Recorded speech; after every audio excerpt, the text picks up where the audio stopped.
Right now, you'll notice a few changes to the way things are working at Lindbergh Field. Well, it is all meant to keep you safe. And 10 News reporter Steve Fiorina is live at the airport with the changes. Steve, what are you seeing out there?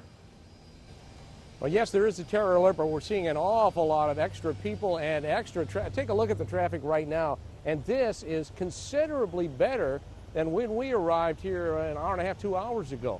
This is actually moving a little bit. We've got inside many more people at the security checkpoints. They've got a great deal of extra staff now to meet the demand because they expect record crowds this next several days all the way through the weekend. They're saying that TSA has been in effect here 14 years now, and this year they're expecting more than ever. So let's take a look inside. TSA, well, we've also seen TSA and Harbor Police with extra personnel as well, and some of those Harbor Police carrying high-powered rifles as well because they want to be prepared for any kind of situation that might develop. We have also seen a few police dogs, but not too many at this time. Usually they're in the back where they are checking the baggage, but that doesn't mean they're limited to that. We've seen police dogs out front as well at times.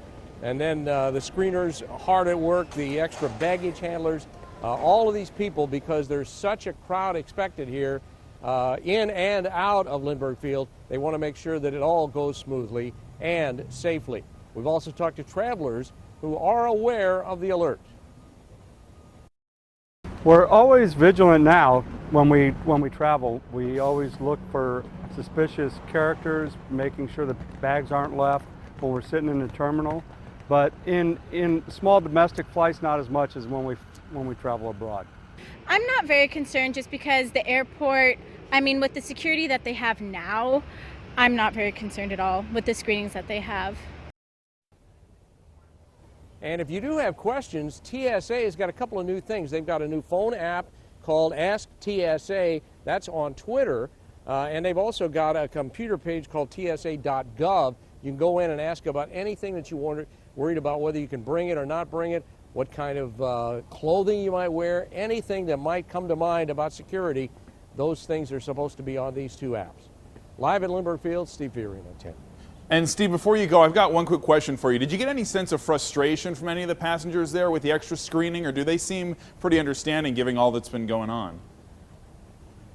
Most people have been very understanding and very patient. We did hear a couple of people grumbling, and that's to be expected. And in fact, a couple of them aimed it at us, saying, well, the news here, that's probably why everything is slowed down. So yeah. We'll see how it develops over the next few days, but it will be very, very busy. All right. For the weekend. Indeed. Thanks a lot, Steve.